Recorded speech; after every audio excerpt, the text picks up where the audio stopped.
લોકસભાની ચૂંટણી અગાઉ કોંગ્રેસમાં સતત ભંગાણ સર્જાવામાં ભાજપ સફળ થઈ રહ્યું છે, ત્યારે સુરતમાં કોંગ્રેસનો હાથ છોડીને એલએલસીના સૌથી યુવા સભ્ય નિકેત પટેલે 200થી વધુ કાર્યકરો સાથે ભાજપનો ભગવો ધારણ કર્યો છે. આ તબક્કે સીઆર પાટીલે આવકાર આપતા કહ્યું કે વિકાસની રાજનીતિમાં સારા લોકો જોડાઈ રહ્યા છે. ત્યારે નિકેત પટેલે કહ્યું કે ભાજપમાં જે પણ કામગીરી સોંપવામાં આવશે તે અમે પૂર્ણ નિષ્ઠાથી કરીશું. સીઆર પાટીલે કહ્યું કે આજ સુધીમાં જ્ઞાતિ પ્રાંત અને પૈસાના જોર પર ઇલેક્શન થતા હતા. મોદીએ રાજકારણની શકલ બદલી નાખી છે. યુપી જેવી જગ્યાએ જ્ઞાતિવાદનો ખાત્મો થયો અને રાષ્ટ્રવાદ હાવી થયું એ મોદીનું કામ છે.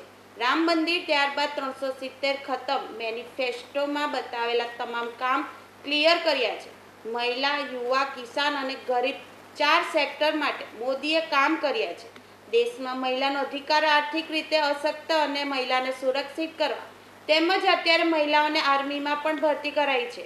અનેક યુવાનોને કેન્દ્રમાં રાખી તેને મજબૂત કરવાનો પ્રયત્ન કરાયો છે. ખેડૂતો માટે લાચારી ન આવે તે માટે અત્યાર સુધીમાં પહેલીવાર ખેડૂતો માટે સીધી યોજના લાગુ કરાઈ છે. નાના ખાતેદારોને દર વખતે 6000 નાખવાનું શરૂ કરાયું છે. બિયારણ, ખાતર, લણણી વખતે 2000 એમ કુલ 6000 અપાય છે. ભાજપ પ્રદેશ અધ્યક્ષ પાટીલના હસ્તે ભાજપનો ખેસ અને ટોપી પહેરાવી ભાજપમાં આવકાર્યા હતા.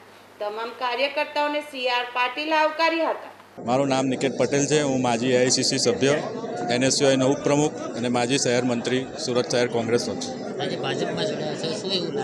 આપણા મુખ્યમંત્રી ભૂપેન્દ્ર પટેલ તેમજ યશસ્વી વડાપ્રધાન શ્રી નરેન્દ્રભાઈ મોદી જે રીતના દેશનો વિકાસ કરી રહ્યા છે, જે રીતે દેશને વૈશ્વિક સ્થળે એક ઓળખ મળી રહી છે, તેનાથી પ્રભાવિત થઈને અમે ભાજપમાં જોડાયા છીએ. 300થી 400 લોકો જોડાયા છે. હવે જવાબદારી ભાજપ જે જવાબદારી આપે અમે નિષ્ઠાપૂર્વક નિભાવીશું. ભાજપની નીતિઓને ધ્યાને રાખીને ભાજપમાં સીઆર પાટીલ સાહેબે એનું વિસ્તૃત વિવરણ કર્યું છે કે દરેક ક્ષેત્રના લોકો માટે કામ કરી રહી છે, તો એને ધ્યાને લઈને ભાજપમાં જોડાયા. કોંગ્રેસ છોડવાનું કારણ શું? કોંગ્રેસનું નેતૃત્વનો અભાવ, કોઈ નિર્ણય શક્તિ નથી, કોઈ સક્ષમ નેતા નથી. 20 વર્ષથી કોંગ્રેસના 20 છે 45 વર્ષ જો કોઈ પણ પાર્ટીમાં હોય ત્યાં પાર્ટી 8 વર્ષો સુધી પાર્ટીની સેવા કરી છે. પાર્ટીને ક્રિટિસાઇઝ નહીં કરી શકીએ, પણ કેટલાક કારણો એવા હોય છે જે જાહેરમાં નહીં બતાવી શકીએ. પણ ભાજપ જે કામગીરી કરી છે એનાથી મને સંતોષ છે અને મને એવું લાગે છે કે ભવિષ્યમાં લોકહિતના કામો અત્યારે જે કરે છે એના કરતાં પણ સારી રીતે કરી શકશે અને એના નેતૃત્વમાં આપણે લોકસેવા ખૂબ સારી રીતે કરી શકે છે. એ ધ્યાને લઈને ભાજપમાં જોઈ. નહીં, મને પર્સનલ કોઈ પણ નેતા સાથે અણબનાવ નથી. મને બધા જ હું સર્વસંમત કોંગ્રેસી છું. મને કોઈ પણ ગ્રુપરિઝમમાં કોઈ મને ક્રિટિસાઇઝ નહીં કરી શકે. બધા સાથે મારા વ્યવહાર સારા જ, મને કોઈ એવું અનુભવ નથી થયો.